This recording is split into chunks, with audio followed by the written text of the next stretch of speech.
All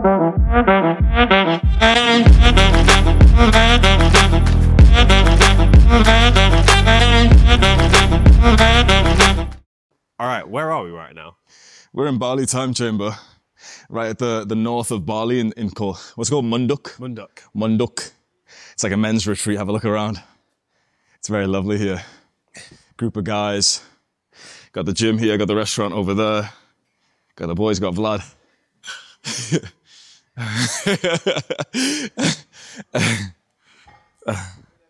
And then what was your reason for, because we're in the middle of nowhere in a mountain in Bali. I'm guessing you had a reason for coming out here. What was your whole purpose for being here? Well, to be honest, I was supposed to come here last year. I was speaking to the team, telling them like, oh yeah, I'll come tomorrow. And I just kept on cancelling last minute. I was like, oh, sorry guys, new plan, like just ADHD shit. So I was meant to come for a long time. It was always in my mind. And then I was in the area, like I was in Asia recently. I was in Singapore. So yeah, fuck it, I think that was a good time. And so I came with a very, very specific goal of getting 60 videos done in the time I'm here. It's like 9 videos a day. And then I don't even want to tell the story, bro. Go on, tell I'm going to be outed. So a few days ago, I had a big realization. I was like, all right, it's Q3. We're going into the second half of the year. It's time to just go all in. So I'm like, okay, what am I going to go all in on? I'm like, I'm going to go all in on YouTube. So currently I've been producing 1 video a week, and I had this meeting with my team. We all sat down. We sat there for like an hour, and I was like, okay, do you think we could up the volume? Do you think we could do 2 videos a week? And they were like, I'm not sure. I think we might be able to do it though. We put out this big plan. The day after I write that plan, get a message from this guy. He's like, yo, I'm just in Bali Time Chamber. I'm just banging out 10 videos a day. How you doing? And I'm like, okay, gap. A little bit, two videos a week because of my stretch. He's doing 10 videos a day. So yeah, but that's what it's all about, bro. Like, you know, you push me to be better. Like, I'm inspired by that, right? Fuck because yeah, now my own standards have risen up. You can choose to see it as like, I'm less than, or I should feel bad about myself, but I don't. I'm like, fuck yeah, I want to learn from this guy, right? Yeah. So he tells me 2 videos, and I'm like, before 9 a.m., right? yeah. Oh, a day, okay. A week.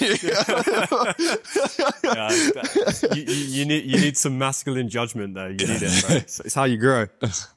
Yeah.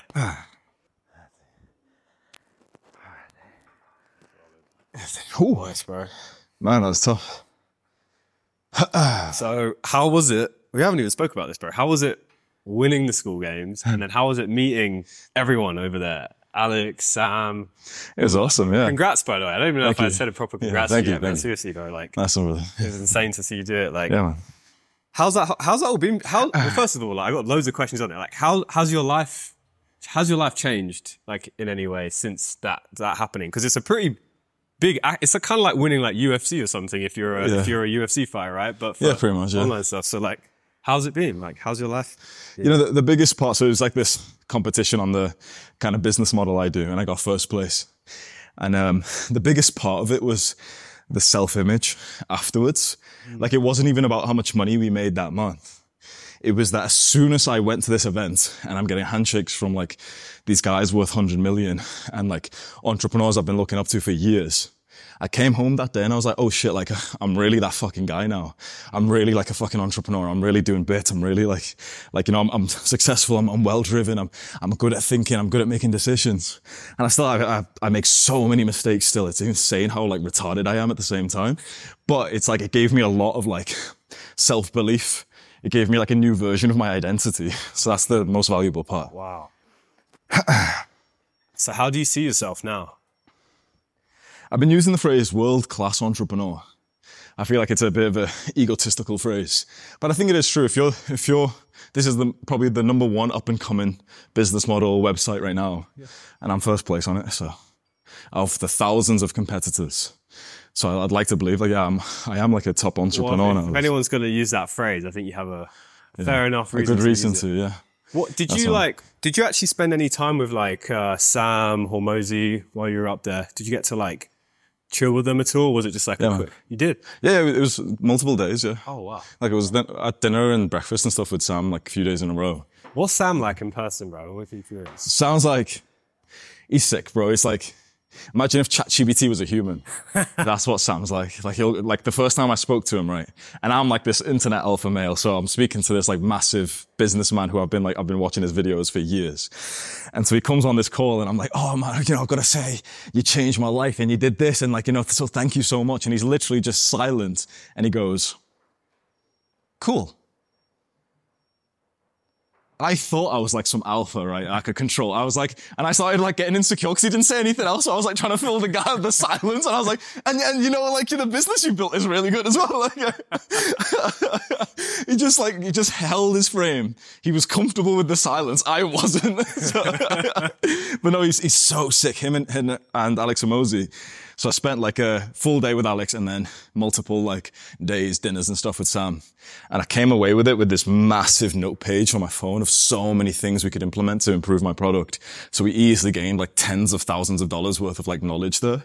Came home. Or actually, you know what? There was supposed to be an extra dinner like after the day with Hormozi.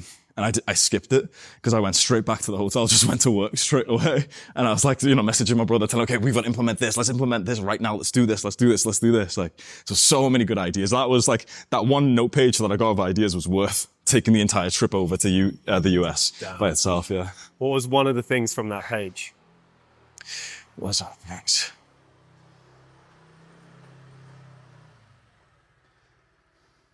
One of the insights we haven't implemented just yet, he was saying that if you're a creator like myself and you've never ran ads, they'll probably be way more profitable than you realize. The problem with most people when they're running ads is like, they're not known by anyone.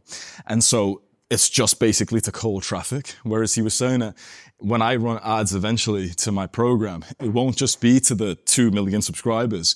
It'll be to the 20 million people who recognize my face, which is huge. So he said like, I'd probably get extremely profitable ads when we set it up. We're fixing a few things. We're like focusing on churn first before we increase the sales.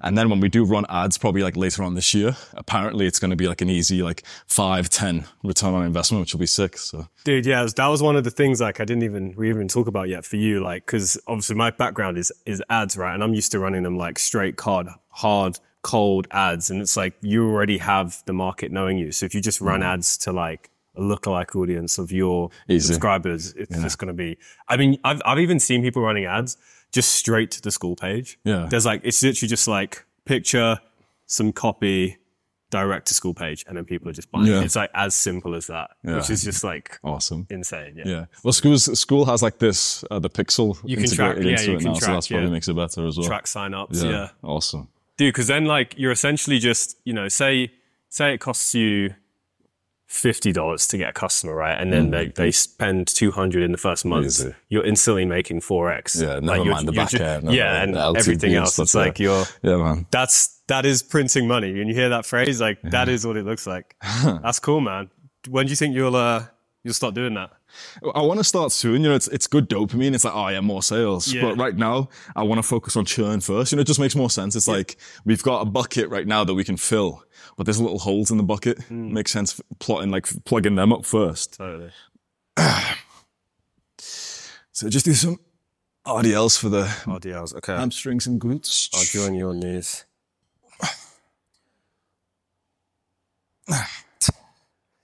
How do you like get your hamstrings really contracted on these? I just focus on pushing your butt backwards. Butt back. Okay. Yeah. My leg training for the past like 6 months has been so whack because I've had so many little injuries and niggles and stiffness and stuff. So even with RDLs, it's like my knee hurts and everything. Like my feet are all caved in and shit. Like, there you go. You ever like hired someone to just work on all that stuff with you? Nah, that's it's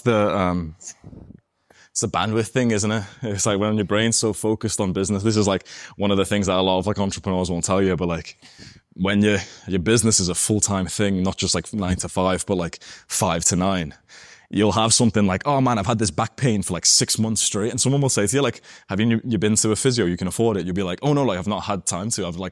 I get home and I go back to work again. Like you almost forget. And I'm like, oh yeah, like I had the idea like 4 months ago. I've just had knee pain for 4 months just because you forget. So at least that's my personality style. Yeah, no, anyway, dude, so. I see that because you almost like, you're so focused that you don't Hyper-focused. even realize the pain's there. Yeah. Like up until you get back you in the do gym it. and you're like, oh yeah, the knee pain. Okay, I'll sort it today. Then you go home and it's like, oh yeah, like, chill. Okay, let's do one more set of these, or at least yeah, cool. let's go with the 30s. Oh shit, I thought that was the working weight. All right. Oh no, that was just a little. That was the warm up. Okay. Yeah. That was the 8 YouTube videos singing.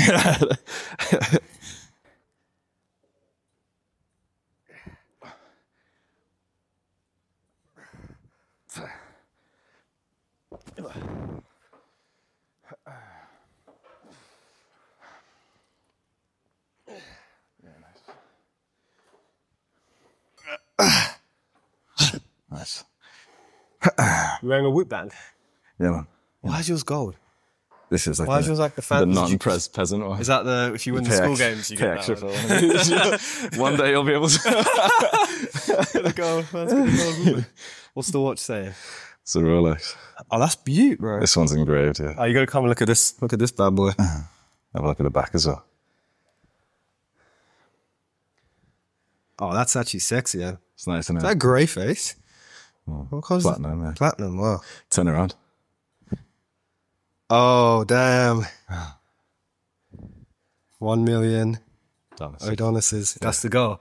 No, this is like 1 million subscribers. Oh, 1 million subscribers. E-Man got it for me. Oh, you got it for you as a gift? No way. Yeah. Bro, what a gent. Yeah, no. Shout out to E-Man. He doesn't need the shout out. But Yeah. yeah, fuck that guy, actually. Let me get that back. That's beauty, man. The dude has good watch taste. Yeah, I know. That's for sure. No, he was hyping out for ages. So E-Man Gaji gifted me this. And when I hit 1 million subscribers in 2022, so we got the back engraved saying 1 million Adonises, like 1 million subscribers. It's awesome. It's lovely, isn't it? Clean. Beautiful thing. I saw it and I was like, oh man, that's so sick. But gold is my colour. So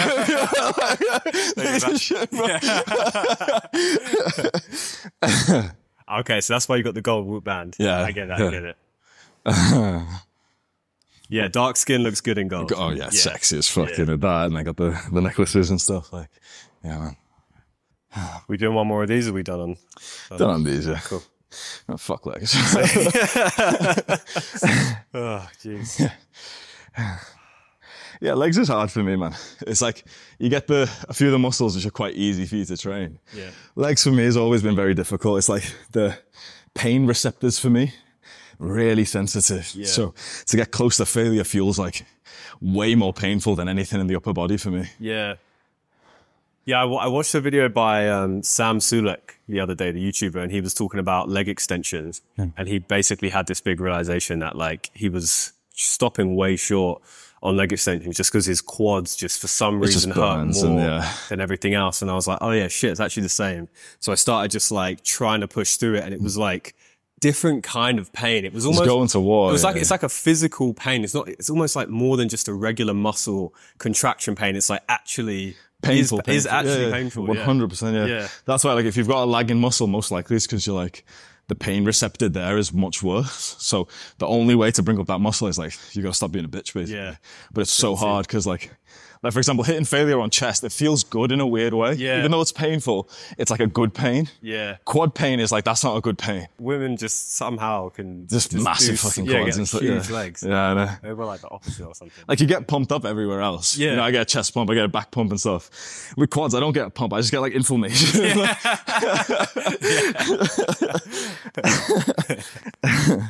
All right, I think, let's do some upper body. Sweet. Fuck Right, we earned it. Yeah. I like this because you get legs out of the way. That's it. And then... And the first in the workout as well, so you've got the most energy for it. Yeah. What we can do for it, but recently I've just been fucking around on a bit of the dips, bit of the pull-ups. Easy. And then, because like I say, I feel like my upper body is like a really good size now. Yeah. I feel like the only thing I need is just like cut down a little bit and then I've got like the 10 out of 10 upper body. So these days, like I don't really do that much like, you know, like lateral raises and isolations and stuff. I just fuck around, honestly. I'll jump on the bar and just like fuck around for like, you know, a minute, like just doing like, trying to do a front lever or something. Yeah. Or I'll go on the rings and like try and do a muscle up or something like that. Like, Sick. Just I find like doing a few sets of that is like maintaining the muscle mass. But if you're trying to grow, like let's say if you want to get your lats bigger, to maintain muscle, it's like do 1 set per week. That's it. Your muscle's not going to get smaller. To grow, it's like, okay, you got to do 15. You got to do 20. So, right. After you, bro. Right, small lats first. There you go. Nice. Nice. Straighten your legs, you look cooler. And then point your toes together. Yeah. It's like nothing to do with form, it just looks cooler.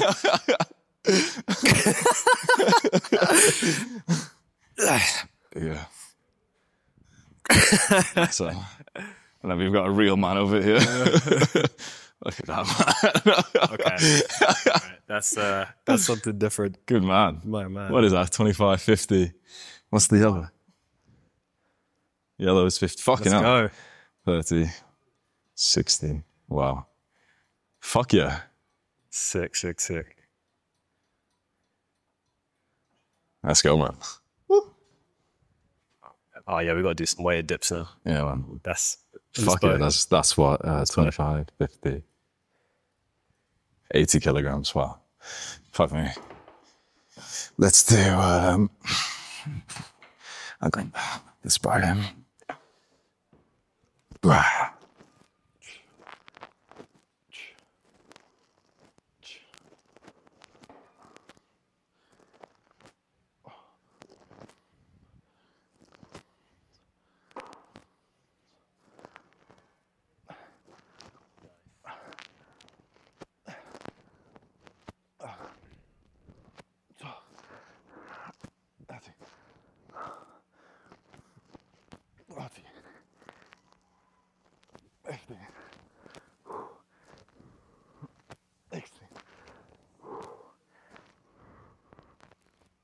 Oh, Whew. That's my lifetime PR right there. 17 in one set. seriously, let's go, bro. Fuck yeah. Now, 17. 17. Thank you, bro. Thank you, yeah. Most I've ever done before was 16. Good lifetime PR there. Let's go. Yeah, man. Awesome.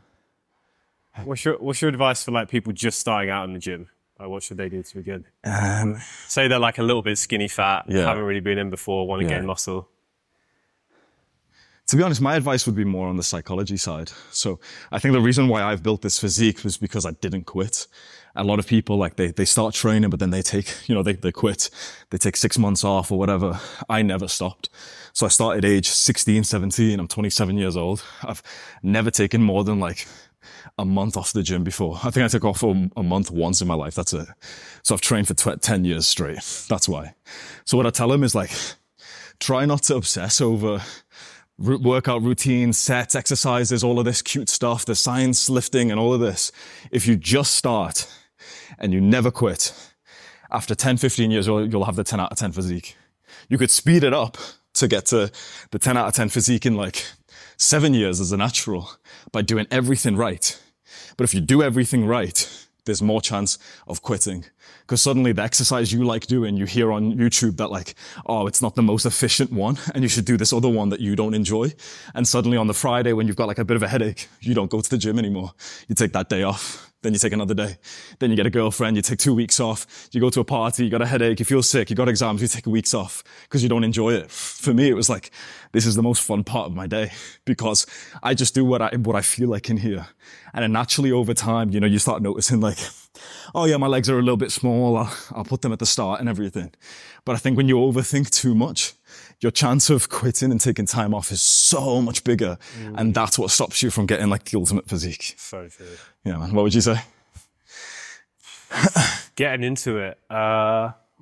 Dude, when I remember turning 12 years old because 12 years old was the minimum age to enter the gym. Yeah. So for me, it was like, I grew up like looking at like Arnold Schwarzenegger and all these bodybuilders and I was just like, I just want to look like that. So I'd just be at home, honestly. I was just doing like sit-ups. I was just doing loads of push-ups. Like I never did legs. And then when I got to the gym, I started doing like bench press and I started doing biceps and like, is that the best way and most efficient way to train? Definitely not, but it made me fall in love with training. Yeah. Just for the love of it. And it's kind of similar to, I think, to what you're saying about you essentially just actually enjoy what you're doing. And you said like, it's like one of the most fun parts of your day. then it's like, we then want to show up, right? Because like the dopamine you get from going to the gym is like so high. That's it. I think, yeah, it's such a good point. Like, you don't have to make it complicated. You know, I see guys with like notebooks and stuff in the gym, and it's like, you can do that. That's the thing. Like, I still have like an app where I track it. Yeah. But that's just for me in my brain. Like, I like numbers. Like, you know, I was the kid on like RuneScape, like with the cursor over the skill. You played RuneScape? Mate, you're such a loser. Who played RuneScape? Joking. What, level 1 through like, we were both addicted to the same video game growing up. Level 1 through 5, baby. This is how we first bonded. He came over to my place for a barbecue, and I don't even know how it came out in our conversation. You look like a virgin, so I was like, yeah, me too, bro. Someone let it slip. Someone let it slip. We just stood there, like, we had all these like beautiful women in like, this was like my villa last year. We got these beautiful women, we got these millionaires and everything. Me and him sat in the corner talking about a video game we used to play 10 years ago. High value man networking. Right. It's the same skill set though. That addiction to it plays through into, because essentially like you won at the video game that is RuneScape, and now you just won at a different game. It's exactly a business school game, stuff, right? Yeah. Business. Yeah. What's your, like, to guys who are starting out, who want to start an online business, what is like the first step that you recommend them to take? Starting an online business.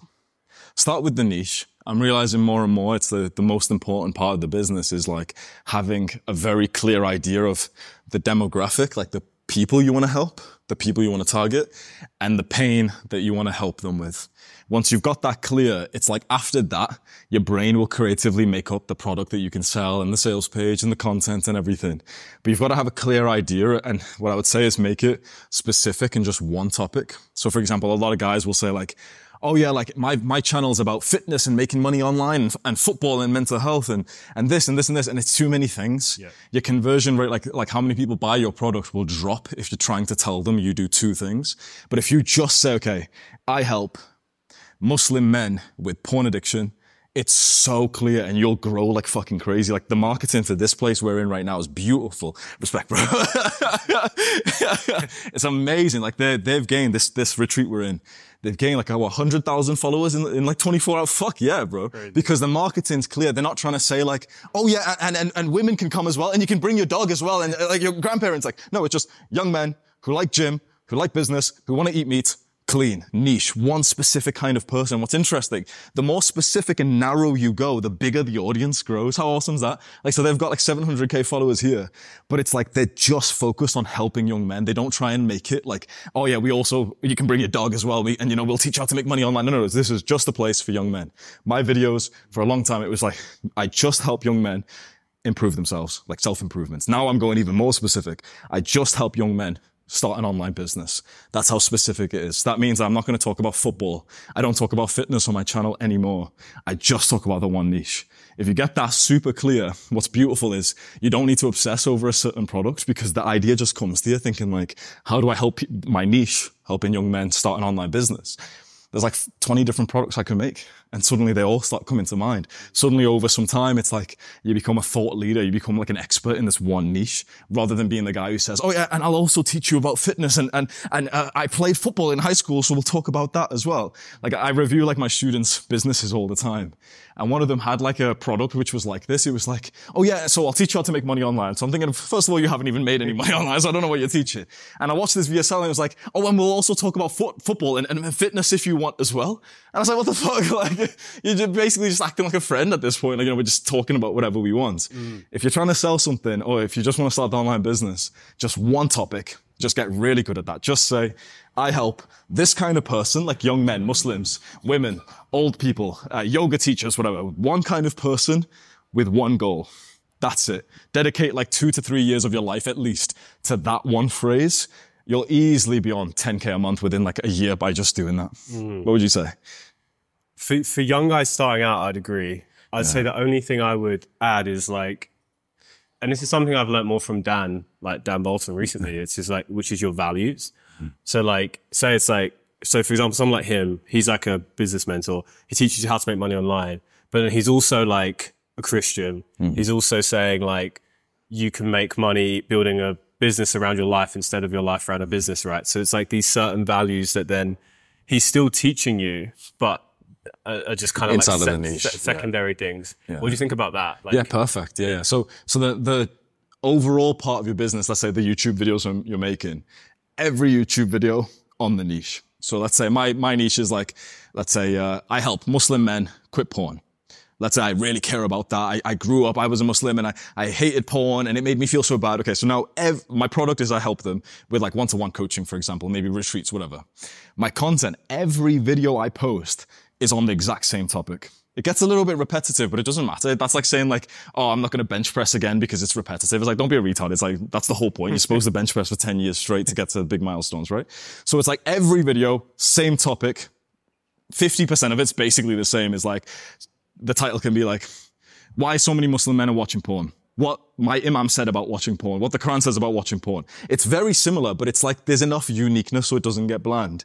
And inside of the video, I can then show more of my personality. Inside of it, I can bring in the fact that I'm on like the carnivore diet and I don't eat carbs, for example, inside of it. But I wouldn't randomly, with this as my niche, make a video on like the carnivore diet by itself, because then your channel goes from, okay, this is perfect for young Muslim men who want to quit porn, to like randomly there's a 6-pack in 6 minutes tutorial there. It doesn't fit. So the way Dan, like we have this mentor, the way he does it is like every video he posts is on the same topic. Inside of the video, he mentions he's a Christian, he's a father, he's a husband. That's awesome. That's perfect. Because you got to show your personality. Otherwise, you're just ChatGPT basically. But you show your personality inside, but the packaging is all niche. What would you say? Complete. That's spot on, bro. Yeah. Spot on, yeah.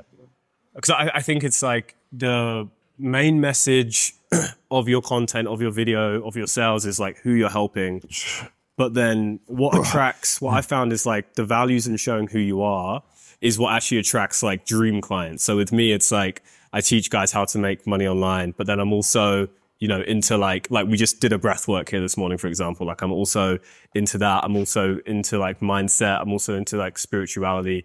And so like those topics will come in through the stories that I tell. Or like, for example, like I went to uni to do economics to become an investment banker, but then basically I decided that I didn't want to go into 9 to 5 and I started this online business. When I tell that story, even though it's not teaching business, guys come in who have had that exact same experience. And so they resonate on a value level much deeper than me.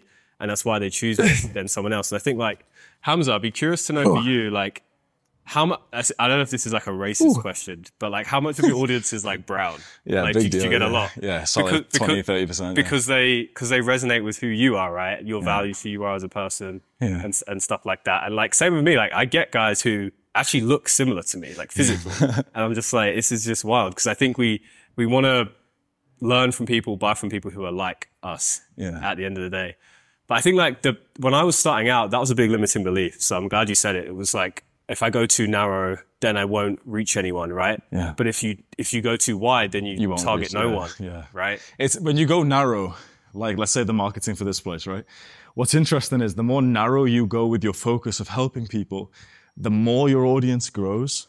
It's so interesting because you'd assume it's, common sense would tell you, no, if you aim for the general public, you'll get more viewers. But if you aim for the general public, it's like, you're basically a nobody helping no one because your advice isn't specific. But imagine if I'm helping like specifically younger me who was addicted to RuneScape and Minecraft.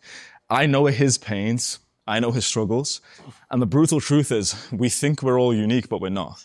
We're really not. Yeah. Younger you or you today, there's like 5 million guys like you. There's 10 million guys like you. Like you think you're unique because you go gym and you want to make money online. It's like, yeah, congratulations. We all do, motherfucker. Like everyone thinks that they're so unique.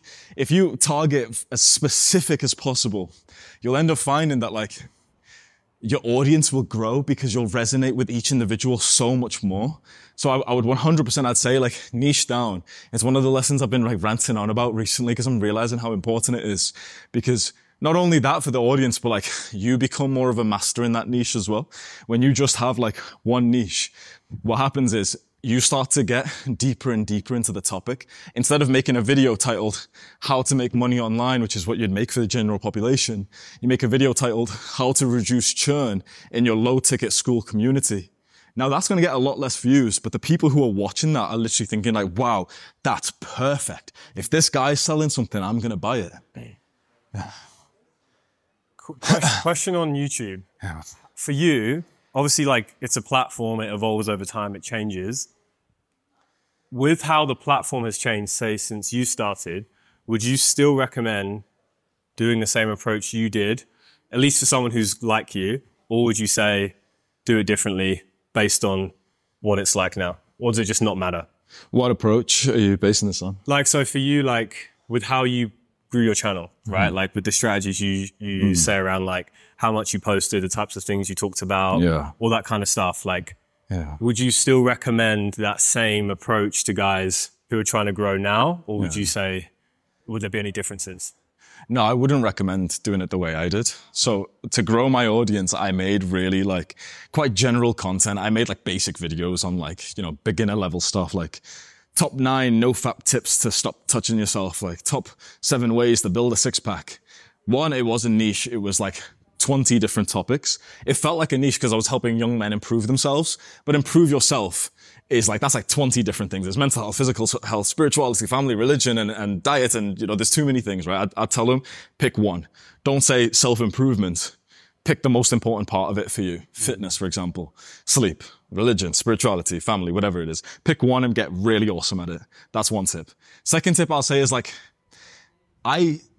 this one's a hard one to give. I'd say like, maybe don't go after the complete beginners, like the teenagers. But to be honest, maybe that's just my own bias now because like I was saying to you is like, it's been so long since I was a beginner in fitness and diet and no fap or something. So now I think I've taken it, like I almost look at it a bit weird where I'm like, I can't teach people like, you know, like no fap more.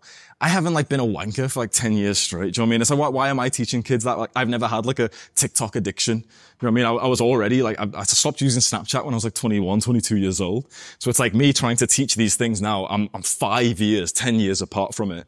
Biggest thing, if I could go back now, I would have stayed to one niche. I wouldn't have got as famous, but I think I would have had way better mental health, way better happiness, way better expertise, and would have been more of a specialist, which would have been really nice. Fire. Yeah, man. All right, do your set. You're giving too much value to these guys. And yeah, no, fuck these guys. Well, link in the description, man. Yeah, link will be in the description. Nice.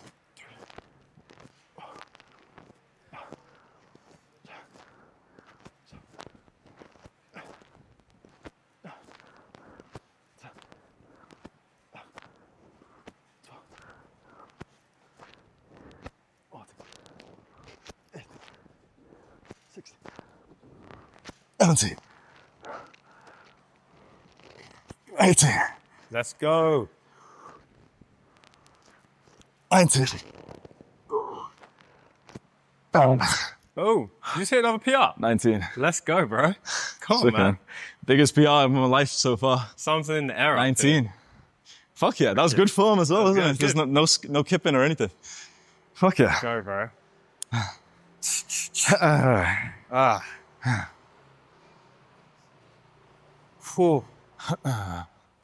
So like, I'm curious for you, like when you were starting out, how did you actually learn? Because for me, like when I was at uni, I basically bought Ty Lopez's course. It was $67. It was a 67 steps one. I don't even know if you ever saw that one, but it was the one that the Lamborghini ad went to. And I bought that course. And the main thing that he said in that course is find a mentor, right? Yeah. So a guy came into my uni and spoke about marketing. He was 30 and I was 20. He ran a 7-figure agency. He had a beautiful family, all into like this personal growth stuff. And I was like, oh, this guy is exactly where I want to be. So anyway, he became my mentor, and that was sort of how I got my start, just through the proximity of him. And then mentors have always been like a big part in my life personally. How about for you? Like, did you have any figures? Did you just figure it out by yourself? And how have like mentors played a part in your life nowadays? Yeah, I went the free routes with fitness and with business, never paid for it, and just like watched free YouTube videos. And I would actually suggest not doing that because, for example, what takes me weeks or months, so I get students or friends in the gym, for example, and get them there in like 5 minutes, genuinely. Like, to put this into perspective, right? So in COVID, the gym shut down and I got a pair of these rings. And I was just going to the park every day through the lockdown and just like training with them. And there's a skill on this called skin the cat, where I'll show you right now. It's like, you basically just like do a 360 with your legs, right? So, like, just like this. That's it. that skill, it's like a fairly beginner skill, right? Took me a month to learn that. Why? Because I was only following YouTube videos. So it takes me a month and I'm like, okay, that's awesome. It's a fancy skill to learn, right? Every single guy I've trained with, within half an hour gets that skill because I'm teaching them. I'm telling them, oh yeah, don't be scared of this. Yeah, that's fine. Okay, tuck your tail, like this. Took me a month. Children, literal fucking children who come up to me when I was training in the park. I'd get them there in literally, I think for children it's easier to be honest, but literally 5 to 30 minutes, I'd get people to do the skill. Took me a month. It was at that point I realized how much I had messed up from never getting a PT in the gym or never get a business mentor. It's kind of like the analogy I'll use is, when you're learning to drive, in basically every country legally, you have to have the driving instructor next to you, right? Imagine if just legally you were allowed to just learn yourself with free YouTube videos. Just imagine how bad that would be. If, for example, there's someone who's doing it the free way. Oh, you don't need to pay for it. All of it's for free online. Imagine the guy who's watching a YouTube video in his little dark bedroom that smells like cum. And he's like, okay, he's learned one of the skills, right? I don't know, the lights or whatever. Oh, look at all the mirrors, right? So he gets into the car and he tries to do the thing and he's almost missed one step, but no one's calling him out for it, right? Imagine how slow he's going to learn to operate this heavy machinery compared to the person who pays $30 to have a professional sat next to them telling him 100 bits of feedback for the hour. When you really think about it, to drive a car and operate that heavy machinery, most people can drive quite proficiently in 10 hours of having an instructor next to them. That's actually such a wonderful feat. And the reason why is because you have someone with thousands of hours of experience sat next to you giving you what's called immediate feedback. I think that's the single biggest hack of learning, whether it's in fitness or business, is immediate feedback. It's having the driving instructor sat next to you saying, no, do it like this. No, move your hand down this way. Do it like this, do it like this. Because another tip is, if just showing up and doing the thing was going to make you better, a lot of people think, okay, just show up, right? Oh, no, just work on the business and you'll figure it out, right? Just show up to the gym and you'll figure it out. I don't think so. Because if you just had to show up and do the thing, every person would be a professional driver. There'd be no car accidents. Most adults have drove for 1,000 hours, 5,000 hours. If just showing up to drive was going to make you more skillful, everyone would be a brilliant driver. But a lot of us would say, no, most people who you see driving make stupid fucking mistakes, right? Because it's not just showing up and driving. It's basically having someone next to you who tells you how to drive better. Most people, they make a little bit of progress in the gym. And then after that, they basically don't make any more progress for the rest of their life. And that's why, most guys who've trained for 5 years, they still look oddly skinny fat, in the right angle and a pump, they slightly look like they lift. But most guys don't look like they lift because they haven't gotten better from the first 3 months that they trained. So you need constant feedback, even no matter how high level you are. You need the guy next to you. You need the coach. And no, it sounds scammy because this is the product I have. So people are like, oh, see, he's lying because he's incentivized to say this. You could look at it negatively, or you could just think, I got this realization. That's why I made my product, which is I give feedback to my students. Basically, I open up their businesses live and tell them, okay, you could try it like this. You could try it like this. Yesterday, we did an hour-long call. I open up their YouTube videos and get to the bit where they're mentioning their product and line by line, tell them something else they could do. That's the immediate feedback. That's me sat in the passenger seat of the car. That's why I think it's fucking awesome. That's why I don't really sell a course anymore. I sell okay, I will literally look at your YouTube channel and tell you what to say so that you gain more money and more subscribers. Yeah, it's just how you look at it, right? It's your mindset. If you have the mindset of oh, it's a scam, then that's what you're going to experience. Whereas if you just look at, well, you're 5 or 10 years ahead of where I want to be. Obviously, you know a lot more, but you just need a little bit of humility to accept that feedback, right? And honestly, that's one of the things that I admire about you is you're always you're doing very well in a lot of areas of life, and at the same time, you still ask people for their advice. You'll still even ask me oh, what do you think? What's your perspective? You'll take perspectives from other guys. And I remember seeing you do the podcast with Chris Williamson, and he gave you some got pretty heart to heart with some of that feedback. And honestly, I thought that was some of the best content I'd ever seen from you because it was just so real and authentic, man. Seriously, how was that for you?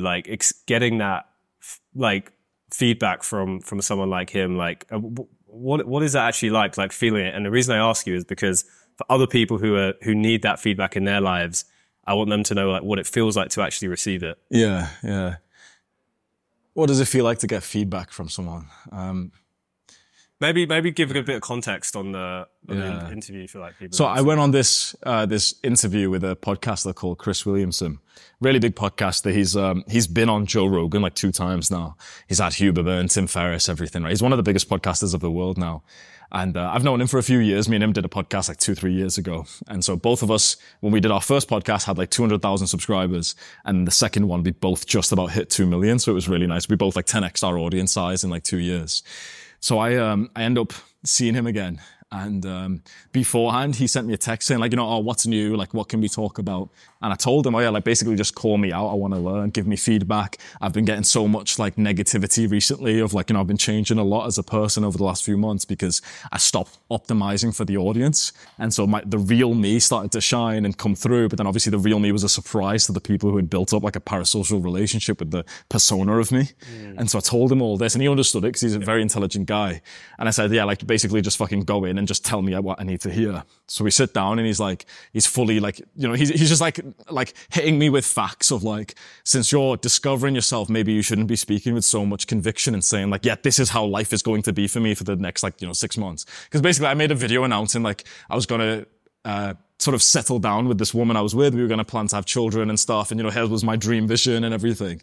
Then a few months later, it's like we split up. And so a lot of people hated me for that. They were like, oh, see, he's changed his mind. To me, it's like, I looked at them like retards. It's like, how can you hate a guy for like having a breakup, man? It's like, how's that me like changing my mind? It's like, yeah, shit happened. Like, me to fucking deal with it. And also, who the fuck are you judging me anyway? Like, you fucking nerd. Like, in your commie room. Like, but obviously, like, there's truth in that as well. Because if you're pretending to like, you're bringing people on for the ride. Yeah. If you change the plan, people, even if it is like this sort of parasocial internet relationship, people don't have much lives these days. They're very invested into the content they consume. So yeah, he called me out on it. He gave me like a bunch of like bits of feedback. And so this is live in front of, it's being posted by like, I don't know, hundreds of thousands of viewers, which, it can hit your ego when you've got another guy who's like saying, oh yeah, you did this wrong. You did this wrong. Especially when you're not at like a beginner stage and, you've been building up business and your identity for a while. But to be honest, it's like, I thought it was completely positive. I wasn't sat there feeling like insecure or anything. I was there with my notepad and everything, like, writing down ideas. Cause I think I have a really good trait, which is like, I just enjoy learning. I enjoy getting insights. So I'll ask everyone for advice. And I like being like that. So even with like, for example, backlash I've had for like my audience, I still ask them for their advice. I'm the only creator who literally will write posts or make videos saying like, what do you guys think I should be improving on? Like I've done that so many times. I've never seen another creator ever do that before who asks like, the tens of thousands of their audience of like, what you've watched from me, what do you like, what do you not like? I don't really do it these days because I'm not trying to optimize for like people's judgment of me. I'd rather just follow my own heart and like the people closest to me. But yeah, it can be a tough thing to accept feedback from people. Because, your ego's in the way and all of us like to believe like we're awesome. But I think like the traits which are important, arrogance and humility at the same time, I think that's the best case scenario. Arrogance is like a high sense of belief. So it's like, oh, I'm going to become successful. I'm going to be amazing. But then humility is like a student mindset. I don't know everything. I'm going to keep learning. I think if you've got both, you're going to get successul. If you only have one, if you've only got the arrogance, you're blind. If you've only got humility, it's like you've got a small dick and you're like a floppy dick. You can't penetrate the world. You need both. And I think I bring both. I think that's why in 4 years, I went from basically government welfare millionaire to like skinny fat little brown kid to like amazing physique in just a few years because I've got huge self-belief. I wake up every day with like, yeah, I'm going after it. I'm doing this. I'm aggressive with life. But then I've also got like, okay, let's learn for a few hours a day. Let's ask everyone I come across why they're doing like that. How many reps is he going for? Why did he not go to complete failure? Let's ask these people the questions because naturally you just learn so much more than the guy who's just got the arrogance. What do you think? Such good advice, bro. Yeah, such good. And I think like that's the advice I have needed for a long time as well, is to have that balance, right? It's not one or the other. It's not just be the guy asking questions and it's not just be the arrogant dude. It's both. I think that's so key, bro. Yeah, that's fine. 100%, yeah. What's next? You still work? Yeah, man. Let's see. Where to get How many pull-ups have you done? I've done 4 sets. Go on, do one more. Do one more. Yeah, you need it, bro. Yeah, fair enough. He's all right. He's all right. I'll do it. Let's see how many you can get. 3, 4, nice one. 5, 6. Come on. Nice. Whoa. Nice one.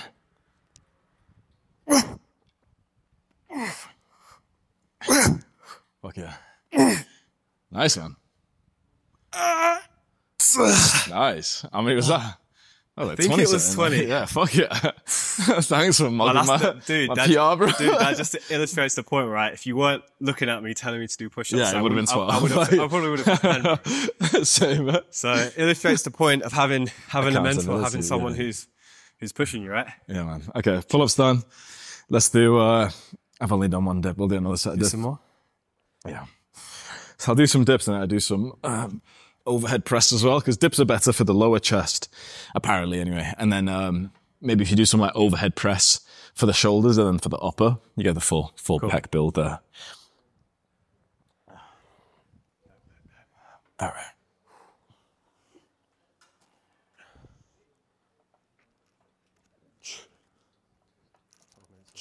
Okay.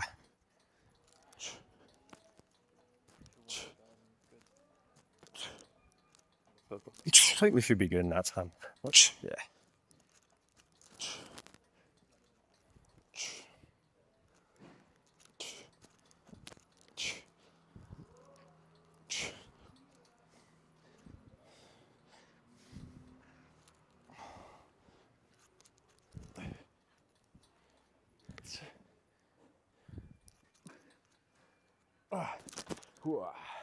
Nice.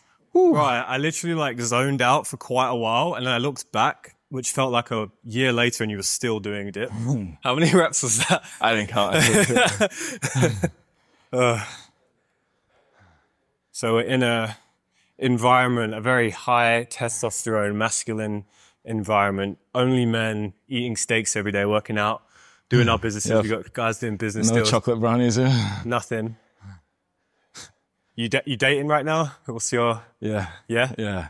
I know, I don't want to ask you. Yeah. I'll tell you afterwards, bro. I don't trust these motherfuckers, bro. Any personal life shit, they hold it against me. No, but that's a good takeaway, right? I think that's a valuable thing for people creating, is finding that balance. And I same with me. I've been like, yeah. Over time, I've just wanted to keep it more personal. Yeah. Well, Chris said this to me is keep your private life private. When you're an influencer, it's like, it's so normal to try and open up for your audience and, you know, bring them in for the journey and be proper cute and tell them like, you know, you make videos like why we broke up, oh guys, we broke up and all this cute stuff. And the thing is you do that because you get views for it. But the first lesson I gave you was like, basically don't give a fuck about views anymore because you make those videos, you get views. Okay, we broke up. Oh, I'm having such a bad day. Or, you know, you're crying as like a cute little influencer. You might get views, but like your business isn't getting stronger from that. You're pouring out your spiritual, emotional energy to people that you don't know, to people who don't actually know the real you. And, you know, it seems positive up until you build up a big enough audience. And then it's like shocking shit will happen. You're like, you check your phone one night and there's like a picture of your girlfriend on someone else's video. They've taken a picture of her, you know, like from your contents. So I've got like, I'll check YouTube every now and then. I don't really watch them anymore. There's grown men who talk about me on their channel. Oh, Hamza and his ex-girlfriend, this and this. It's like, that's absurd to me. Because I've never been like a complete and utter bitch before like these guys, right? But that blows my mind. Imagine there's a middle-aged guy who gets up, gets his little tripod in his living room, presses record and goes like, this just in, Hamza update for you guys. Like, you know, I've been consuming his content for a while in my little cummy room and like, let's go talk about his relationship.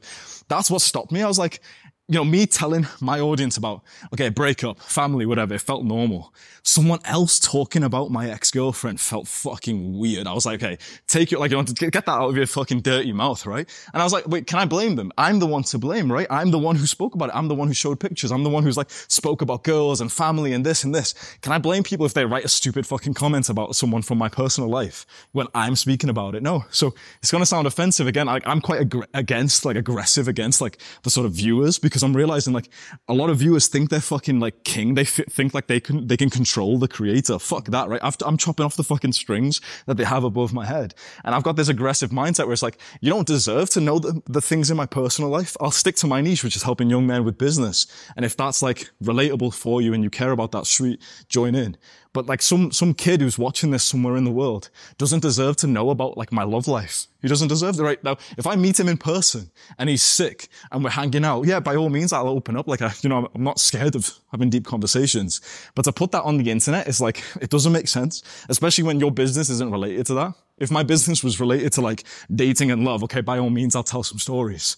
But it doesn't make sense for me to make a cute little, oh, we broke up, guys, and clip this up for your channel, guys. Like, doesn't make sense, right? So I'm quite against this now. I'm like, yeah, keep your private life private. Don't let motherfuckers see pictures of like your girlfriend. Don't let them see pictures of your future kids. Don't let them see pictures of your family, because there's some weird, dirty guys out there.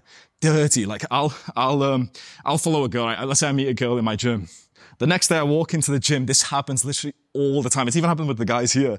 I walk in, they're like, oh, Hamza, like some of your fans followed me and one of them said something really weird. And I'm like, fuck's sake, you fucking weirdos, stop it. Like they go down my list following the girls that I follow and they just start sending them messages and stuff. And I'm like, what's wrong with you, man? Like, just act normal. Like, I know you think I'm some celebrity. I'm just a guy, man. Like, why are you doing this? I'll post a picture, right? It's just me looking good. It's a shirtless picture, whatever, right? And someone commented like, oh, Hamza, when are you going to get married, or are you just going to get into another relationship, think that she's the one and then break up again? I was like, what the fuck? Who comments that on your personal picture, man? Because people, when you are like an internet celebrity, you've got tens of thousands or hundreds of thousands of subscribers, people don't see you as a human being anymore. They see you as like this entity. It's like the brand of Hamza. They don't see you as a human. And so they act in weird ways. They comment shit which they normally wouldn't. I've replied to them. I don't usually do it, but I reply every now and then. Like, what goes on in your mind to comment this? And he went, oh shit, haha, I didn't even think you'd reply. Anyway, I love your vids, bro. I'm like, and it blows my mind. I'm like, you've just said something so offensive to me publicly, bringing up like, okay, a breakup and stuff. And then he's like, oh yeah, I love your vids, bro. They're almost, is it not insanity? Like when you've got a big enough audience, you start realizing just how fickle people can be, how oddly behaved a lot of people are. And this is what I mean. It's like, if you're going to build up a big audience, but keep it on niche. Don't expose your personal life to the internet. Now, you meet some of your audience in person, you're hanging out with them, some guy recognizes you. By all means, yeah, deepen the relationship. Don't be scared of being vulnerable and having the emotionally connecting conversations. But just be careful showing that shit on the internet. For a while, I thought that, okay, I was progressing towards fatherhood. I thought that when I have children, I'd be putting them on the contents. I literally thought like that would have been a good idea, to like show their journey and stuff. Now I'm seeing how dirty people can be. I don't want like people on the internet, who see me as an entity to like see my little kid. They'll be using his name in like comments saying like, oh yeah, I don't know, like Zane or whatever his name is. Like, oh yeah, he's good. He's like this. Oh, here's something wrong with him. Here's this, here's this. Like, don't give people like fuel to judge you on that. By all means, I talk about business. By all means, come onto my videos and say my business advice is bad. That I say be a YouTuber, you think you should be a TikToker. By all means, that's sick, that's on topic. But people will just bring in like stuff that, about your personal, it's like, okay, you're having a disagreement with like a friend or something. And he'll just, like a dickhead friend will say like, oh yeah, well that's why your dad used to beat you. So like, that's what like people on the internet are like. It's like, if we're talking about like YouTube business, someone will mention like, oh, well, that's why your girlfriend cheated on you. I'm like, I never fucking said that. No one cheated on each other, but people will just like, say some crazy shit. Like, have you had stuff like that before? You've not spoke about your personal life that much before, have you? Like, on some of the podcasts. Bro, you know what's funny? Like, even when my girlfriend, she did obviously we did some content, just some stuff on your channel. She had a bunch of your followers follow her. They weren't being weird, but a lot of guys were like pitching her stuff. And she just like thought, products or yeah, you're just like, I could do this for you, I could do that for you. And it was like, it was nothing bad, but she was just like, it is slightly inappropriate, what I mean? Yeah. I mean, it was nothing like negative though, but like, I know from the stuff, like guys comment on her, like some of it's just like, it's horrific. And it's like, you just more want to protect them from it. It's like, I think it's inevitable to have nothing, obviously, unless you just are completely dark, fair enough. Like that's the only way. I think the world we live in, it's like inevitable some stuff's going to happen, but I think just try and protect yourself as much as you can from it. Cause it is a lot of negative energy, and no matter who you are, it's like some of it's going to affect you. People you love. And that's like the last thing that you want. Right. Yeah, so that's it. I've had a few weird people threaten stuff. I had one guy threaten to go to my church and say some stuff about me. I'm like, That is, So it's weird. it's Yeah, just messed up. But obviously, like nothing on like your. Yeah. Obviously, you got a much bigger audience, but I've had death threats. My friends have had death threats as well. So, and you know what's I've had enough now that anytime someone gives me a threat of violence, I can't help but to think they're a pussy, you know. Because look, if someone's gonna like do something violent, I'm scared of the guy who just shows up. I'm not scared of the one who preemptively tells you like, oh, hey bro, I'm about to commit a crime. It's like, you're a pussy. It's like the kid who says, like, oh, I'm going to run away from home. It's like, okay, basically, go back into your room, little Timmy, right? It's the kid who runs away from home. That's the one you're watching out for, right? Yeah. So I've had people who like message me some shit like, oh, I'll wait outside your gym. And I walk outside the gym and like, where you at? Like, they're never there. There's nothing that happens. Then my friends have had it. Like, the thing is with me, it's like, you know, I still take it seriously, by the way. I don't call the police or anything, but, you know, I tell my brother, tell my friends and everything, right? Just in cases. If some kid's going to act up, right? Just in cases. But it happens to my friends as well. Like, I train with a personal trainer from my gym, right? And me and him were on like the rooftop, like boxing or something. Nothing like offensive or anything. Someone replies to a story saying like, we kill people like you. And he was laughing. You know, we laughed about it and I told him the same thing of like, yeah, if they say some shit, basically they're not going to do anything, right? But if I was just thinking about that, he's an 18-year-old, just turned 18, so he's 17 years old, getting a message from someone saying, we kill people like you. And he didn't even, like, he doesn't talk on the camera. It's just me and him boxing. And it's not even him boxing as well, him holding pads for me. Right. And someone sends him that message. How weird is that? It's like people think that when you hit a certain amount of followers, you're not a human being. They treat you like some entity, and it's just dirty. And what I found is a lot of creators have got no fucking balls to call the viewers out. I think like viewers have got too much fucking confidence these days. What's interesting, like Andrew Tate says this, Sneeko says this, you get a lot of shit on the internet, you'll never get anything in person. Never. No person has ever come up to me with any kind of disrespect. Because that's when like the internet shit drops, right? Imagine one of these kids walking up to me saying, we kill people like you. They don't have the balls to do that. They can say like, oh, I'll wait outside your gym, but they don't wait outside the gym because in the real world, it's like, okay, then you're talking to the guy who's been training in the gym. And yeah, you could bring a blade or some shit, fine. But basically, like all of this shit's just internet chat. This is why like, it's weird. Like a lot of content creators have this, right? We're hyper connected to the internet. A lot of content creators desire to basically be 0 to 100 and be detached from the internet. I speak to a lot of creators who fantasize about basically like getting away from technology, going into the middle of nowhere and like not being discovered. Like it was a fantasy of mine for an entire year to be basically like living in the wild. And like imagine I've got like a thick beard and every like kind of like before, but thick beard and someone, you know, I'm still like recording videos, but like I just don't, you know, I don't know. Is it time? Oh, I'll be hit the...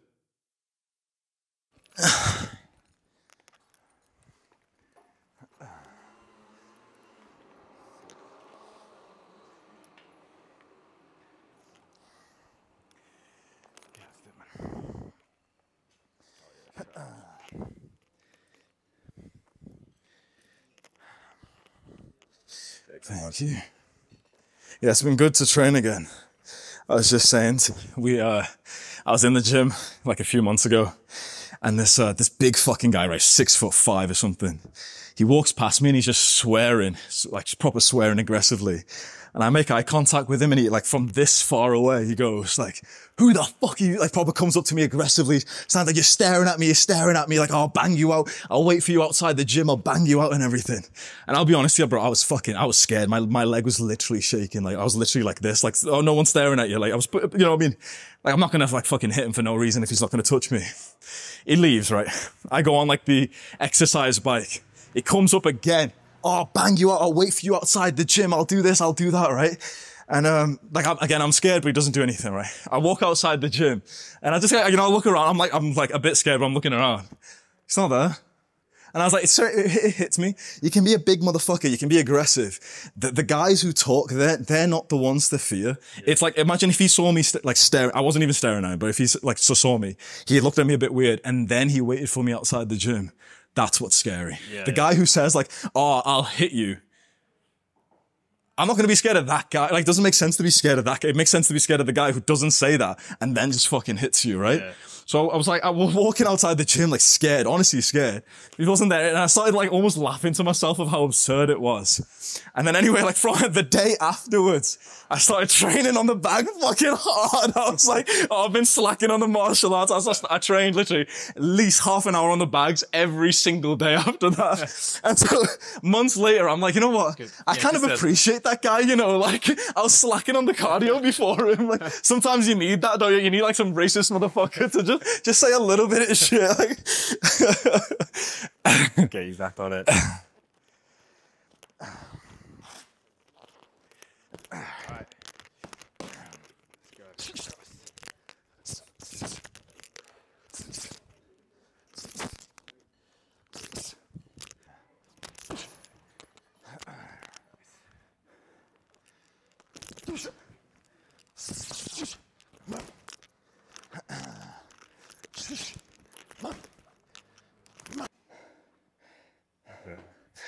Ooh. There you go. That's what Yeah, those hooks are powerful, bro. I've never seen hooks like that, man. Thank you. It's those lats, I think. Nice, bro. Thank you.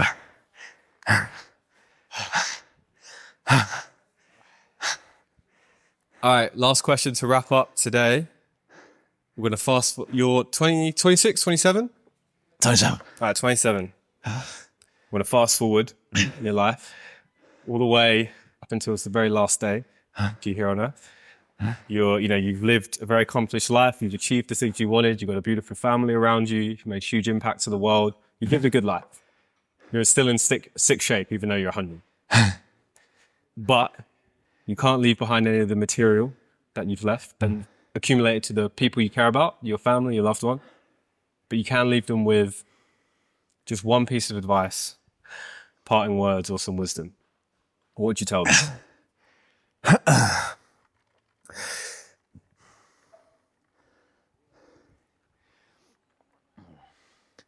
What would I tell my loved ones when I'm about to pass away? The people you care about. Yeah. Yeah.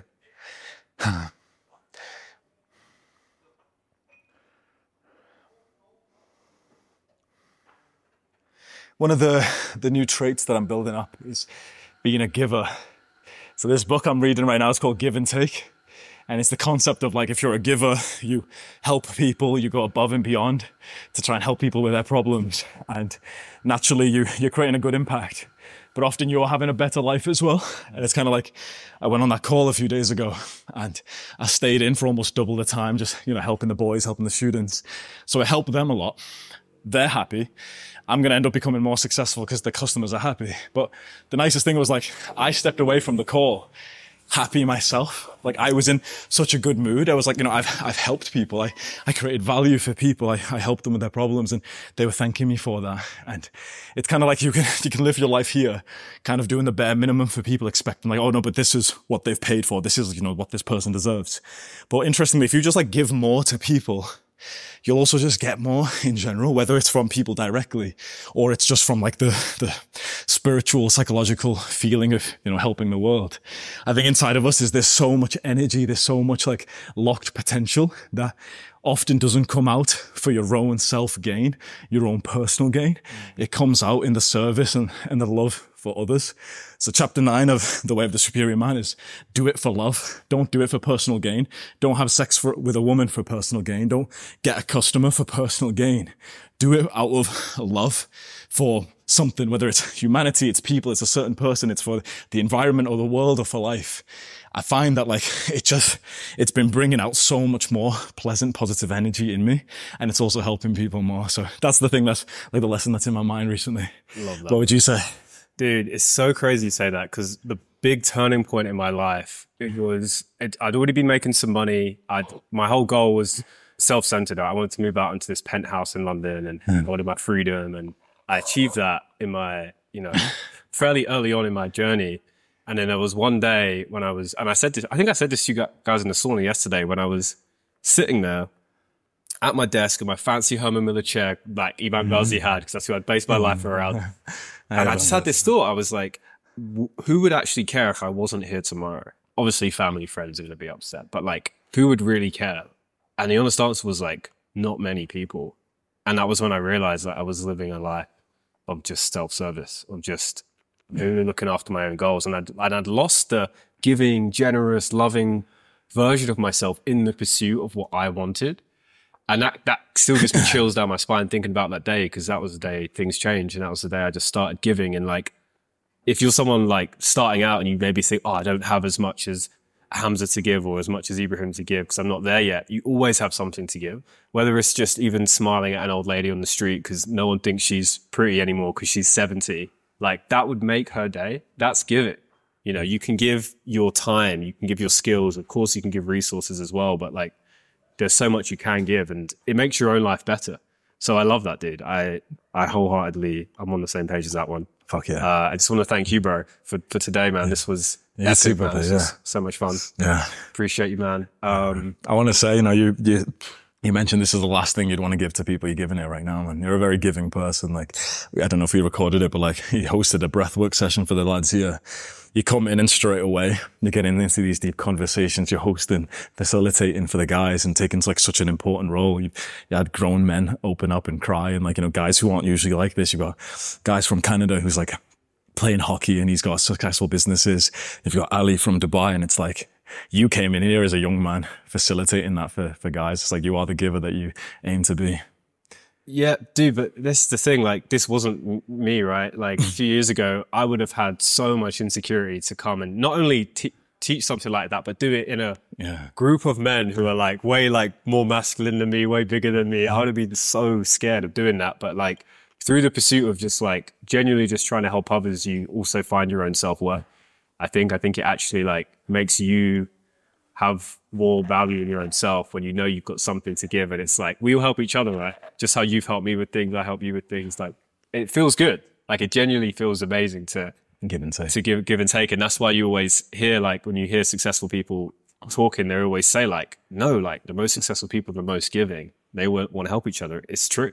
Like, it's true, because you learn that at some point along the journey. But I appreciate it, bro. Thank you for that. Awesome. Thank you for having me, brother. It's been a pleasure. Nice one, man. Anything you want to say to wrap up? Do the hard work. Yeah. Especially when you don't feel like it. Yeah. Mwah. Peace.